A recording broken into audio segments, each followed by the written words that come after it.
Some people are born with an instinct to help others. For Orela Rose, that instinct wasn't learned. It was lived. She grew up on Chicago's far north side, just blocks from the wind-whipped waters of Lake Michigan.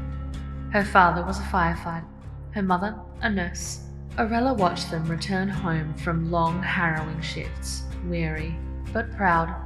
The example they set never left her. From a young age, she knew she was meant to care, protect, and serve. But she didn't want to follow the exact same path. Instead, she believed helping others could come in many forms. So when she left home for Lakehead University, she majored in hospitality, dreaming of a future where comfort and creativity could coexist. She never expected horror to become part of that dream.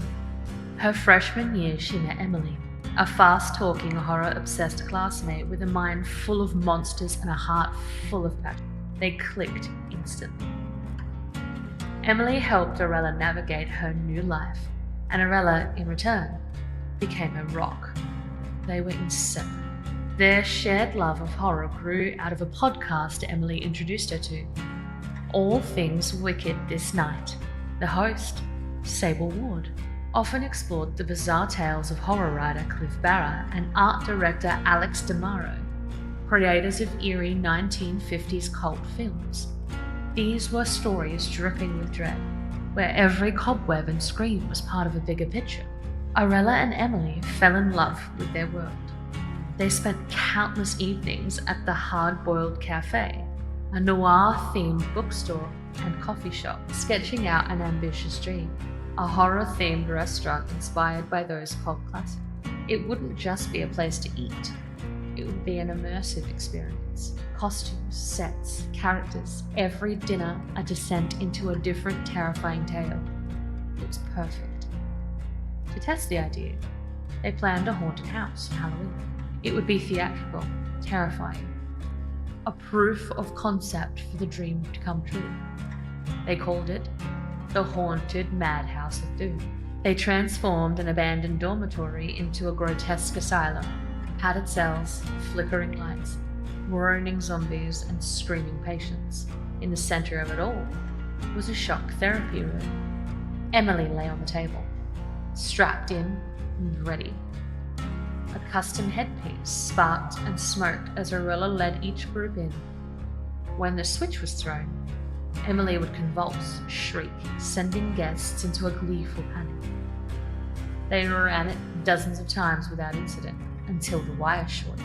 Orela flipped the switch, expecting a banshee's wail. Instead, Emily froze, her muscles locked, her face twisted into a silent, agonized scream. Smoke, sparks, the smell of something burning that wasn't part of the act. Orela yanked the plug and screamed for help, but it was already too late. Emily slipped away in her arms. And with her, the dream they had built. The next day, Orela dropped out of school. She refused to ever feel helpless again. She trained as an EMT, pouring her grief into action. She learned fast, worked harder. Within a year, she was driving an ambulance through the same streets she once strolled with Emily, a guardian in a city of emergencies. She was good at it, calm under pressure, strong in chaos, and people trusted her instinctively. But no matter how many lives she saved, Emily was always there, a voice in her mind, a ghost in the mirror. When billionaire John Kingsley nearly died in a car crash, it was Orela who brought him back. Grateful beyond words, he offered her anything. And she asked only for one thing: a chance to finish what she and Emily started. He gifted her a crumbling old building at 900 Bud Lane, right across from a weathered cemetery. Orela transformed the old space into Screams in the Dark, a one-weekend-a-month horror dining experience inspired by the works of Barra and DeMero. Each month, the theme changed. Haunted diners, cursed castles, zombie outbreaks, word spread fast. Fans came in droves. Orela finally found peace. Weekdays saving lives, weekends bringing horror to life in memory of her best friend. Then came cursed fog. 1 month. She themed the event after a Barra story about a black mist that swallowed people into another dimension. Locals claimed the words themselves were cursed. Those who read them vanished. Orela laughed it off, until the night after the show. The fog came, thick and choking. It wasn't a machine malfunction. It was something real. She ran outside, but the fog followed. She called for her friends.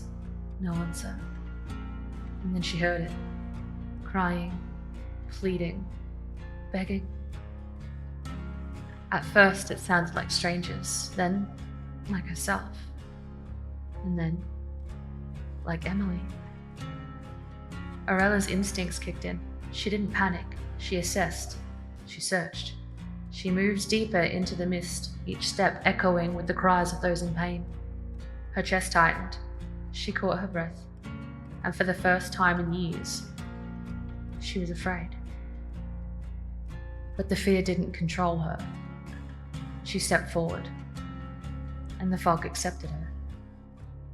She woke in a place beyond comprehension. Twisted realms, impossible killers, the desperate and the damned. A nightmare she couldn't wake from. But Orela knew one thing.